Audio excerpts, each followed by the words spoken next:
Telugu audio Bible ఆదికాండము 9వ అధ్యాయము. మరియు దేవుడు నోవహును అతని కుమారులను ఆశీర్వదించి, మీరు ఫలించి అభివృద్ధి పొంది భూమిని నింపుడి. మీ భయమును మీ బెదురును అడవి జంతువులన్నిటికీ, ఆకాశ పక్షులన్నిటికీ, నేల మీద ప్రాకు ప్రతి పురుగునుకును, సముద్రపు చేపలన్నిటికీ కలుగును. అవి మీ చేతికి అప్పగింపబడి ఉన్నవి. ప్రాణము గల సమస్త చరములు మీకు ఆహారమగును. పచ్చని కూర మొక్కలను ఇచ్చినట్లు వాటిని మీకు ఇచ్చి ఉన్నాను. అయినను మాంసమును దాని రక్తముతో మీరు తినకూడదు. రక్తమే దాని ప్రాణము. మరియు మీకు ప్రాణమైన మీ రక్తమును గూర్చి విచారణ చేయుదును. దాని గూర్చి ప్రతి జంతువును నరులను విచారణ చేయుదును. ప్రతి నరుని ప్రాణమును గూర్చి వాని సహోదరుని విచారణ చేయుదును.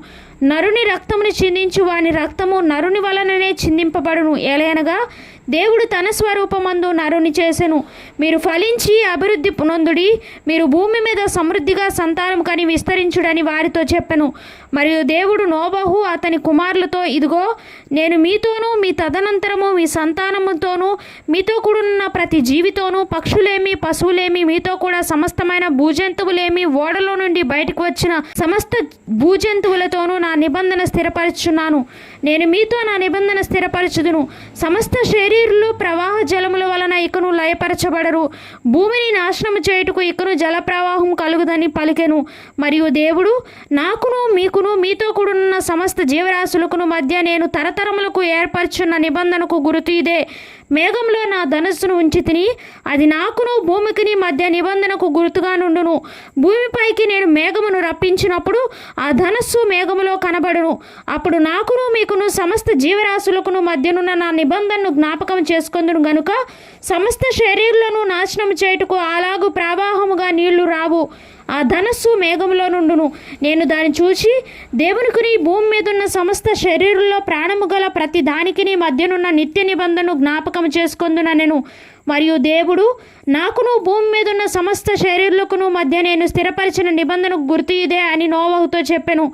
ఓడలో నుండి వచ్చిన నోవహు కుమారులు షేము, హాము, యాపేతు అనువారు. హాము కనానుకు తండ్రి. ఈ ముగ్గురు నోవహు కుమారులు. వీరి సంతానము భూమి అందంతటా వ్యాపించెను. నోవహు వ్యవసాయము చేయనారంభించి ద్రాక్ష తోట వేసెను. పిమ్మట ద్రాక్ష రసము తాగి మత్తుడై తన గుడారంలో వస్త్రహీనుడుగా నుండెను. అప్పుడు కనానుకు తండ్రి అయిన హాము తన తండ్రి వస్త్రహీనుడై ఉండుట చూచి బయటనున్న తన ఇద్దరు సహోదరులకు ఆ సంగతి తెలిపెను. అప్పుడు షేమును యాపేతును వస్త్రం ఒకటి తీసుకొని తమ ఇద్దరి భుజముల మీద వేసుకొని వెనుకకు నడిచి వెళ్ళి తమ తండ్రి దిశమూలను కప్పిరి. వారి ముఖములు వెనుక తట్టు ఉండటం వల్ల తమ తండ్రి దిశమూలను చూడలేదు. అప్పుడు నోవహు మత్తు నుండి మేల్కొని తన చిన్న కుమారుడు చేసిన దాన్ని తెలుసుకొని, కనాను శపింపబడిన వాడే తన సహోదరులకు దాసుడగును అనెను. మరియు అతడు, షేము దేవుడైన యెహోవా స్తుతింపబడును గాక, కనాను అతనికి దాసుడగును. దేవుడు యాపేతుని విశాలపరచును, అతడు షేము గుడారములలో నివసించును, అతనికి కనాను దాసుడగును అనెను. ఆ జలప్రవాహం గతించిన తరువాత నోవహు 350 ఏండ్లు బ్రతికెను. నోవహు బ్రతికిన దినములన్నీ 950 ఏండ్లు. అప్పుడు అతడు మృతి పొందెను.